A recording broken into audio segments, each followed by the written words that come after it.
With Gears 5 releasing soon and taking the series forward after the last game released in 2016, it's a good time to look back on some of the best moments in the series. It's been a crazy ride so far, but here are 15 of the best moments from the entire series. Yes, even Judgment. Warning, spoilers for nearly every important moment in the series await. The Berserker, Gears of War. In 2006, Gears of War introduced arguably one of the most terrifying enemies with the Berserker, and the encounter was truly something special. Bullets had no effect on its plating. One charge and you were a goner, with the encounter taking place in a closed space. However, since the Berserker was blind, you could use sound to redirect it and knock down walls to escape. This led to the next best thing about Gears, using the Hammer of Dawn and frying the Berserker. Surviving the Krill, Gears of War. In their own way, the Krill were also extremely terrifying. These creatures essentially swarmed by the thousands and would rip apart anyone in their path. However, they were light sensitive, so when Marcus and Dom were caught near a stranded checkpoint, the duo had to carefully maneuver from light source to survive. It was intriguing, tactical, and the right mix of tension and gameplay ingenuity. Enter General Rom, Gears of War. Everything seemed to be going swimmingly. Baird was rescued from the Tomb of the Unknown, and Delta Squad had reconnected. Suddenly, the Locust struck, and as the squad took cover, Lieutenant Kim is attacked by the massive, hulking General Rom. The latter's arrival, followed by his butchering Kim with a blade, was extremely effective, even if he wasn't all that big of a challenge in the final fight. The Riftworm Escape, Gears of War 2. Gears of War 2 had its fair share of silly moments, but they were still incredible in scope. Take the massive Riftworm, which swallows a King Raven containing Delta Squad, leading to our heroes shooting their way through its body to escape. The penultimate moment, where the Riftworm's last heart is destroyed as it emerges from the ground before landing dead, is still awesome.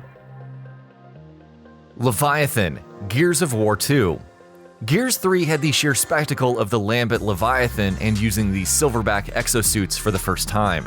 But the Leviathan in Gears of War 2 was a more nuanced fight overall. Being out on the water in a dinghy craft before being assaulted with little space to move around made it feel more personal. This led to awesome moments like chainsawing its tendrils and chucking grenades into its mouth to kill it. Not the best boss fight ever, but a cool moment amid all the cover shooting. Dom finds Maria, Gears of War 2. In the first Gears, we hear about Dom's wife Maria and how much he loves her.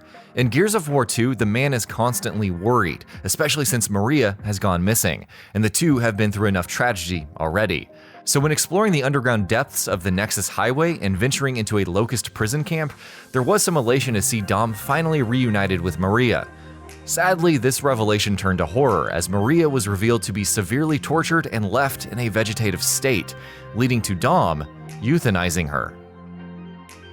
Piloting a Brumak, Gears of War 2.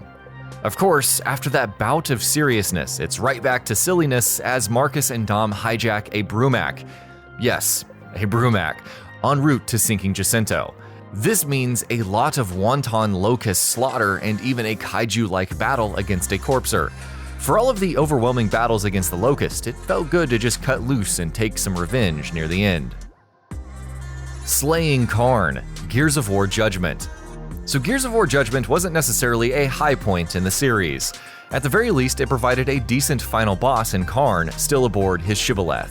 The fight alternated between pumping bullets into the Corpser while fending off Locust and trying not to get trampled.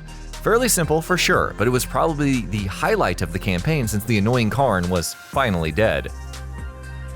Chairman Prescott's speech, Gears of War 2. There was a fair amount of hype around Gears of War 2, which started with the premise of the Lightmass bomb not really stopping the Locust campaign of terror.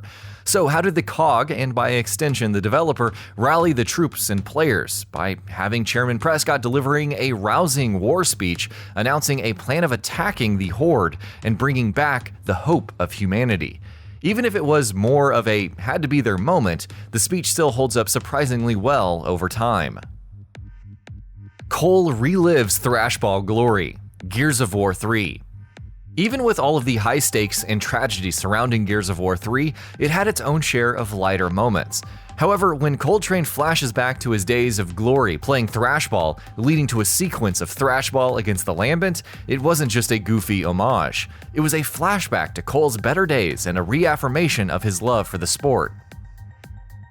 Dom's Sacrifice, Gears of War 3. In the end, however, the more serious aspects of Gears 3 won out. This was evident in the mission at Mercy. It was Maria's hometown and the site of her family tomb, where Dom would leave his cog tag and her necklace. When Lambent humans and Locust hordes threaten to overrun the squad, Dom drives a truck into a fuel tank, sacrificing himself to save his friends. Visiting Anya's Grave, Gears of War 4. The series has a reputation for being loud and explosive, but handles quiet moments incredibly well. In Gears of War 4, JD Phoenix returns to his childhood home to visit his father, Marcus. However, the player can take a detour into the cemetery, where only one grave is present, that of Anya Stroud, JD's mother. There are no words spoken, not that any needs to be said, as Anya's fate is revealed. Delta Squad reunites, Gears of War 4. Though Gears of War 4 has a new cast of heroes, it's hard not to get nostalgic when the old crew is back together. At one point, the squad decides that breaching Toland Dam is too difficult, so they radio in some backup. This comes in the form of Cole, Baird, and even Samantha, who brings a King Raven along for the battle ahead. Say what you will, but the old team's dynamic is still the best. Mech Assault on Hive, Gears of War 4. Of course, assaulting the Swarm's hive with two giant mechs is pretty fun as well. Besides stomping through and annihilating any swarm in your path, even Samantha provides support with airstrikes from the King Raven. Calling one on top of a Snatcher, which is a perpetual nuisance throughout the campaign, well, that's priceless. Queen Myra's Necklace, Gears of War 4. Finally, there's the ending. Reyna is dead, but the swarm taking her to become part of its hive network is somewhat explained.